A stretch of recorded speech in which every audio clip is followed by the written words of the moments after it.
स्वागत है आपका कक्षा 11 के एनसीईआरटी भारत पर्यावरण भूगोल में। हम इसको कंटिन्यू करते हैं। दार्जिलिंग सिक्किम हिमालय, इसके पश्चिम में नेपाल हिमालय और पूर्व में भूटान हिमालय है। मैं कुछ चित्र के द्वारा आपको इसको बताता हूँ। देखो, ये सिक्किम है, इसके पश्चिम में नेपाल है, पूर्व में भूटान है। एक्चुअली सिक्किम के बारे में एक चीज़ और बताता हूँ आपको। इस बार की यूपीएससी के पेपर में ये था, सिक्किम अकेला ऐसा राज्य है जो सिर्फ एक राज्य से इसकी सीमा टच करती है, वो है पश्चिम बंगाल। ठीक है, सिक्किम सिर्फ एक राज्य से अपनी सीमा टच करता है, ये ध्यान रखना। इस बार का यूपीएससी का पेपर क्वेश्चन था ये।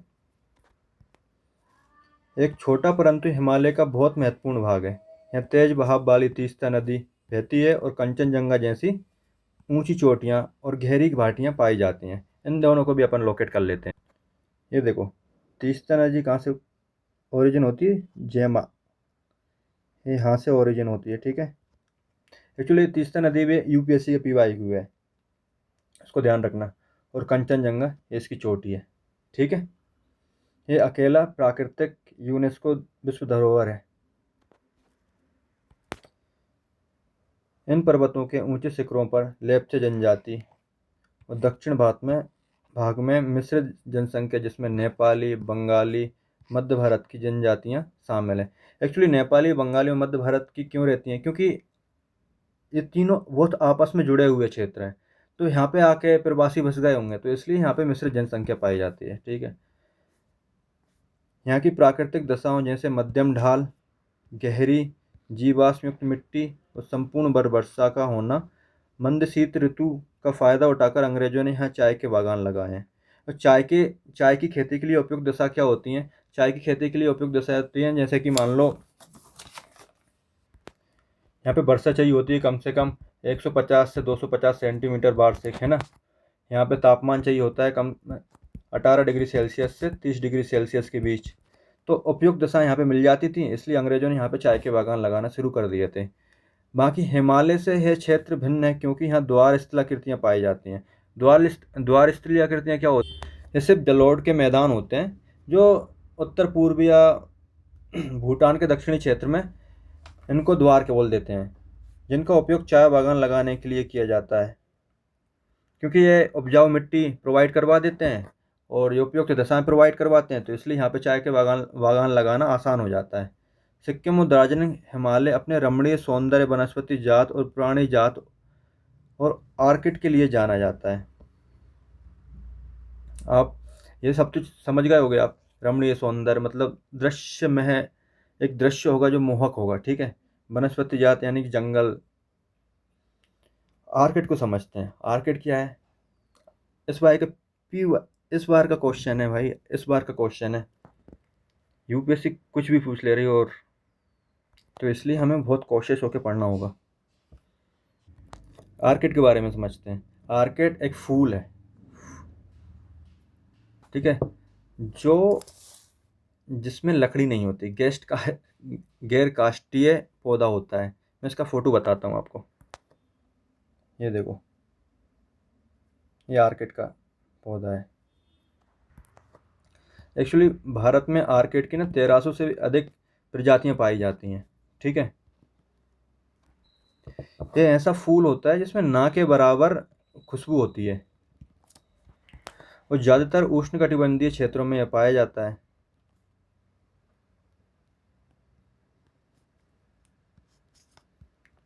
उष्णकटिबंधीय, वैसे ये साउथ ईस्ट एशिया का एंडेमिक है, स्थानिक है। इसकी कुछ प्रजातियों के मैं नाम बताता हूँ आपके।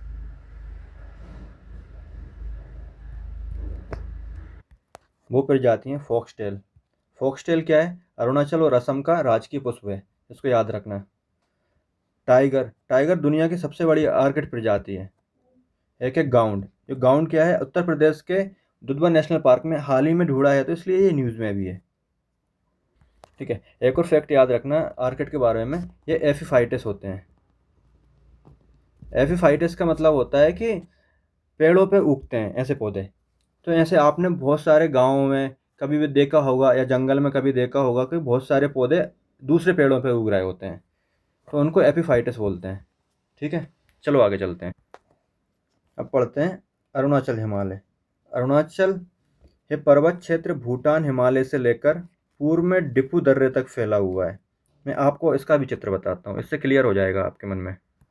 ये देखो, भूटान से लेके डिपू पास तक ये पूरा ऐसा फैला हुआ है।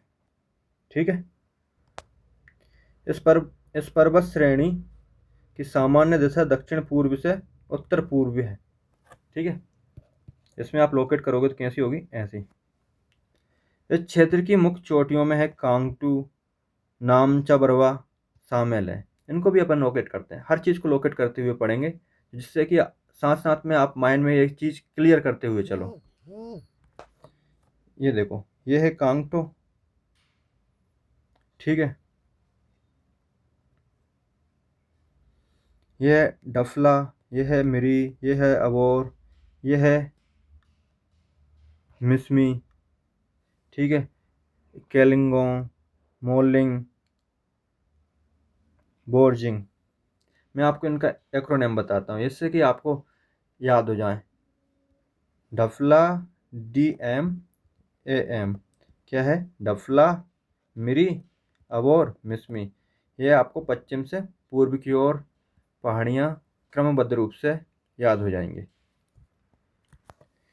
ये पर्वत श्रेणियाँ उत्तर से दक्षिण दिशा में तेज बहती हुई गहरे गॉर्ज बनाने वाली नदियों द्वारा विच्छेदित होती हैं। विच्छेदित का होता है मतलब काट देना, काट देना। ठीक है। तो न तेज बहाव वाली नदियाँ क्या करती हैं, लगातार अपरदन कर देती हैं, तो अपरदन करते रहती हैं, जिससे कि एक पहाड़ियाँ बीच में से कटी हुई दिखती हैं। नामचा बरुआ को पार करने के बाद ब्रह्मपुत्र नदी एक गहरी गॉर्ज बनाती है। गॉर्ज को मैंने पिछली वीडियो में आपको बता ही चुका था। गॉर्ज होता है नदियों द्वारा एक आकृति होती है, जिसमें क्या होता है, तल और ऊपरी तल समान चौड़ाई का होता है। और कैनियन में क्या होता है, निचला तल और ऊपरी तल होता है, तल स्तर होता है ना, वो असमान चौड़ाई का होता है। इसको गॉर्ज बोल देते हैं और इसको कैनियन बोल देते हैं। दोनों ही नदियों द्वारा बनाई गई आकृतियां होती हैं। कामेंग, सुबनसिरी, दिहांग, दिबांग और लोहित यहाँ की प्रमुख नदियां हैं। इनको भी अपन लोकेट करते हैं, टेंशन मत लो। ये देखो, ये ब्रह्मपुत्र कहाँ से, तिब्बत से होते हुए योंग योंगबाब पास है, भारत में प्रवेश करती है। ये देखो ब्रह्मपुत्र। ठीक है। फिर इसमें इसकी सहायक नदियां हैं कौन कौन सी, दिबांग, ये है लोहित, ठीक है, ये है सुबनसिरी, ठीक है, ये है कामेंग। जब मैं एक और वीडियो बनाऊंगा जिसमें आपको नदियां पूरी तरीके से अच्छे तरीके से याद करवा दूंगा। ये 12 मासी नदियां हैं। 12 मासी नदियां क्या होती हैं, इसमें 12 महीने जल का स्तर रहता है। समान तो नहीं बोल सकते क्योंकि बरसात में अधिक हो जाता है, गर्मियों में थोड़ा कम हो जाता है। बहुत से जलप्रपात बनाती हैं, इसलिए यहाँ जल विद्युत उत्पादन की क्षमता काफ़ी है। जल विद्युत उत्पादन के लिए उपयुक्त दशाएं क्या चाहिए होती हैं कि हम एक ऐसी आकृति बना दें जिससे कि जल नीचे गिर रहा हो, और ये नीचे हम क्या टरबाइन सेट कर देते हैं। जब टरबाइन पे जल गिरता है तो टरबाइन घूमती है, जिससे विद्युत उत्पादन होती है। तो पहाड़ों में ये संरचना काफ़ी उपयुक्त दशा प्रकट कर देती है। तो इसलिए हम पहाड़ों में जल विद्युत उत्पादन के लिए आकृतियां बनाते रहते हैं, संरचना निर्माण करते हैं। अरुणाचल हिमालय की एक मुख्य विशेषता है कि यहाँ बहुत सी जनजातियाँ निवास करती हैं। अब वो जनजातियाँ कौन कौन सी हैं, वो हैं मोनपा, अबोर, मिसमी, निसी, नागा। कौन कौन सी हैं, एक बार और, मोनपा, अबोर, मिसमी, निसी, नागा। ठीक है। दो तीन तो जनजातियाँ ऐसी हैं जो पहाड़ियों के नाम और जनजातियों के नाम सेम है, तो याद करने में आसानी होगी। इसमें से ज़्यादातर जनजातियाँ झूम खेती करती हैं। अब झूम खेती क्या होती है, झूम खेती ऐसी खेती होती है जिनको जनजातियाँ तो जंगलों में करती हैं। क्या करती हैं, वो जंगल को, एक क्षेत्र को, मानो इस क्षेत्र को उन्होंने ले लिया है ना, अब यहाँ पे क्या होंगे, पेड़ पौधे उग रहे होंगे, इन पेड़ पौधों को काट देते हैं और जो बचे पदार्थ होते हैं उनको जला देते हैं, तो जिससे कि राख हो जाती है पूरी क्षेत्र। फिर इसमें क्या होता है, बीज डाल देते हैं। अब बरसात के मौसम में ये उग आते हैं, जिससे उनकी फसल की पैदावार हो जाती है। ऐसा वो 2-3 साल तक इस क्षेत्र पर करते हैं। फिर उनको लगता है कि अब ये क्षेत्र अनउर्वरक हो गया है, तो दूसरे क्षेत्र में चले जाते हैं। दूसरे क्षेत्र में जंगल के, तो वहाँ पे भी पेड़ पौधों को काटते हैं, फिर समान चीज़ यहाँ पे करते हैं, इसको ऐसे ही छोड़ देते हैं। 2-3 साल तक यहाँ पे भी करते रहते हैं। जब इनको लगने लगता है कि ये भी ऐसे ही हो गया, तो फिर दोबारा से इसकी ओर चले जाते हैं। तो इसलिए इसको स्थानांतरी कृषि भी बोलते हैं, क्योंकि एक जगह से दूसरी जगह, दूसरी जगह से तीसरी जगह या फिर उसी जगह पे आ जाते हैं। इनको स्लेश और बर्न, बर्न इसलिए, बर्न मतलब होता है जलाना, ठीक है, बर्न इसलिए क्योंकि जला देते हैं उस क्षेत्र को, बर्न कृषि भी कहा जाता है। ये क्षेत्र जैव विविधता में धनी है। जैव विविधता में ऑब्वियस बातें होंगे, जहाँ बहुत घने जंगल होते हैं वहाँ जैव विविधता अधिक होती है। जैसे कि वर्ल्ड हिस्ट्री में, सॉरी, वर्ल्ड ज्योग्राफी में अपन उदाहरण रहे तो अमेजन जंगल कर ले सकते हैं। अमेजन को सबसे जैव विविधता युक्त जंगल बोला जाता है, जिसका संरक्षण देशी समुदाय ने किया। अब देशी समुदाय इनका संरक्षण क्यों करते हैं, क्योंकि देशी समुदाय उन पे अपनी डिपेंडेंसी क्रिएट कर देते हैं। जैसे कि आजीविका के लिए वहाँ से संसाधन इकट्ठे करते हैं, जैसे कि मान लो जलाने के लिए लकड़ियाँ, घर बनाने के लिए लकड़ियाँ, और खाने के लिए कुछ फल फ्रूट वगैरह वहाँ से मिल जाते हैं, या फिर कुछ जंगली जीवों को मार के ले आते हैं तो वो खाते हैं। तो पूरी की पूरी डिपेंडेंसी उन पर क्रिएट रहती है, इसलिए वो जंगलों से जंगलों का संरक्षण करना उनका दायित्व हो जाता है। ऊबड़ खाबड़ स्थलाकृतियों के कारण यहाँ पर विभिन्न घाटियों के बीच परिवहन जुड़ाव लगभग नाम मात्र ही है। अब नाम मात्र इसलिए क्योंकि ऊबड़ खाबड़ संरचना होने के कारण उनको उन पर परिवहन या संरचना निर्माण करना मुश्किल पड़ता है।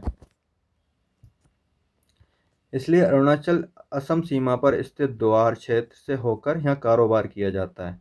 अब द्वार क्षेत्र तो मैंने बता दिया था, मैदानी क्षेत्र होते हैं। मैदानी क्षेत्र पे संरचना निर्माण करना आसान होता है, रोड या रेल ये बनाना आसान होता है। तो इसलिए इस क्षेत्र से होकर अरुणाचल और असम में कारोबार किया जाता है। हम आज इतना ही रहने देते हैं। मैं आपसे सिर्फ यही निवेदन करना चाहता हूँ कि आप इस वीडियो को उन हिंदी मीडियम स्टूडेंट तक पहुँचाओ जो यूपीएससी या पीसीएस या फिर कक्षा 11 में भी पढ़ रहे हों, जिससे उनका नॉलेज वास्तव में एनहांस होगा और वो एग्ज़ाम में अच्छा कर पाएंगे। Thank you so much.